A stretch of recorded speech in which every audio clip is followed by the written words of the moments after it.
Now, the Old Rugged Cross, this is level 1 for piano. I have 2 editions for this sheet music. The first edition is made with alpha notes. Alpha notes is where you have the name of the note, the letter name of the note, embedded in the circle of the note. And this is a really good help for beginners to be able to recognize the note and recognize the key in the piano. But you want to eventually get away from alpha notes and use regular music notation. And that is edition number 2. So down below, I'm going to scroll down, and we have regular music notation, and it's 3 pages also. Eventually, you want to be able to play this song using just regular standard music notation. Now, the reason these 2 editions are 3 pages long, they're extra long, is because I use large notes. It's a lot easier to learn how to read music if you have large printed notes. It's like when you were a child learning how to read. The bigger the words, the bigger the letters you had in your book, the easier it was to read. Well, it's the same thing with music. The bigger the note, the easier it is to be able to learn standard music notation.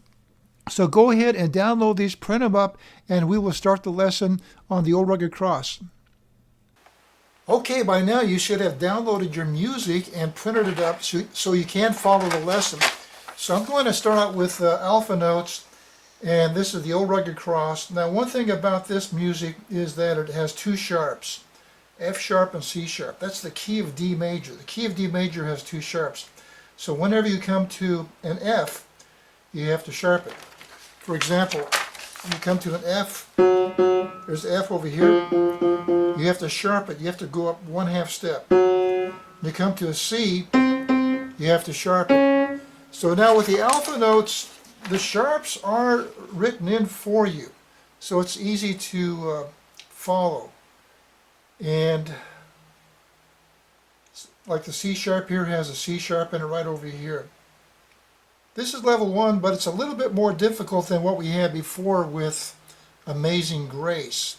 So let's just play this, and then we'll talk about it.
So when you come to the end of a song, you want to slow it down.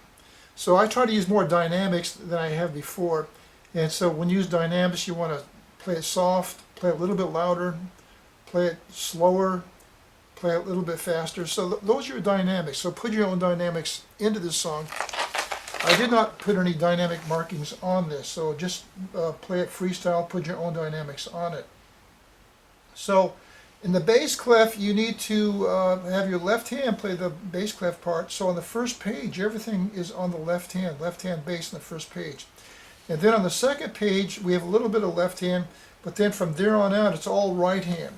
So this is a good exercise in exercising your right and left hand.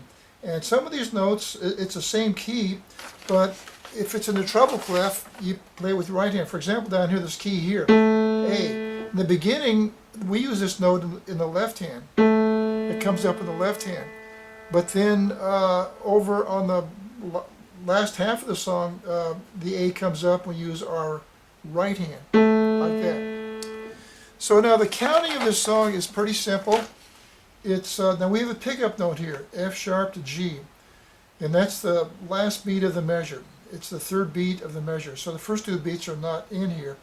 So this would be 3 and, then 1, 2, 3 and 1, 2, 3 and 1, 2, 3 and 1, 2, 3. 1, 2, 3, 1, 2, 3, and 1, 2, 3. So down over here on measure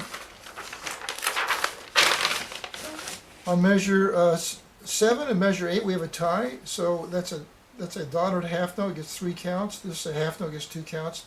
3 plus 2 gives you 5 counts. So hold that for 5 beats. And so you want to follow me, and I'm going to count it out loud so you get the idea of the rhythm. So it's like this.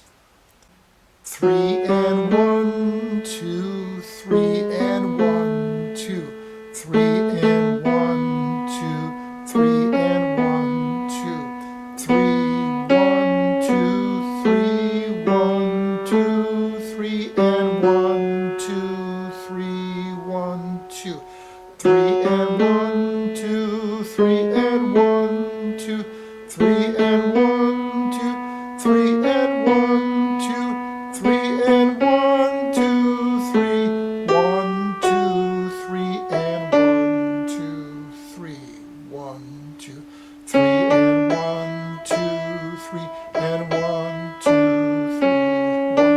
2, 3, 1, 2, 3 and 1, 2, 3 and 1,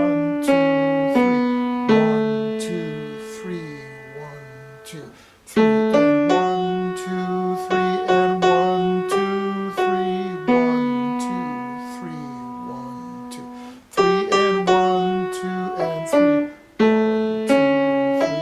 1, 2, 3.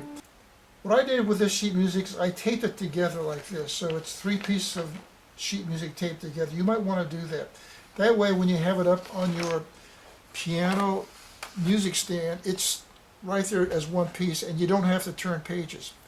Alright, so this is John signing off. I hope you enjoyed this for level 1 piano students, and give the video a thumbs up if you like these kind of lessons, and I will continue making more level 1 lessons if I get more thumbs up. Otherwise I might move on to something more advanced. Okay, have a good day. Bye bye for now.